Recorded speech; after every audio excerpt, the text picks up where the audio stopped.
আসসালামু আলাইকুম এভরিওয়ান। শীতের সবজি দিয়ে কি আমরা একটু শিং মাছ খেয়েছি? আজকে আমি এরকমই একটা রেসিপি শেয়ার করছি, বরবটি দিয়ে শিং মাছ। প্রথমে আমি একটা প্যানে পরিমাণ মতো তেল দিয়ে কুচনো পেঁয়াজ দিয়ে একটু ভালো করে নেড়ে চেড়ে দিয়ে দিচ্ছি পরিমাণ মতো লবণ আর আদা রসুনের বাটা।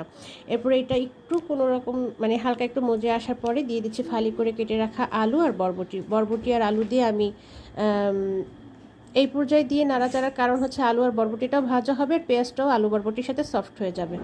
ভালো করে ভেজে নেওয়ার পরে যখন তরকারি কালারটা একটু চেঞ্জ হয়ে আসছে তখন দিয়ে দিয়েছে হলুদের গুঁড়া, মরিচের গুঁড়া আর শুকনো খোলায় তেলে গুঁড়ো করে রাখা ধনিয়া আর জিরার গুঁড়া।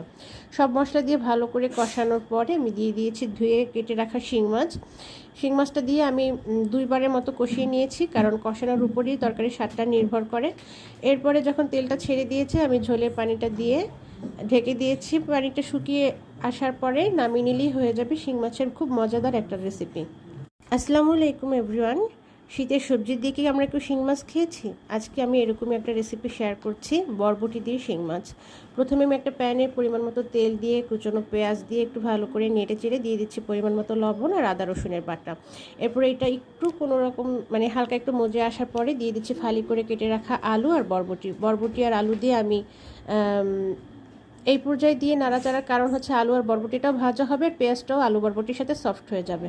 ভালো করে ভেজে নেওয়ার পরে যখন তরকারি কালারটা একটু চেঞ্জ হয়ে আসছে তখন দিয়ে দিয়েছে হলুদের গুঁড়া, মরিচের গুঁড়া আর শুকনো খোলায় তেলে গুঁড়ো করে রাখা ধনিয়া আর জিরার গুঁড়া।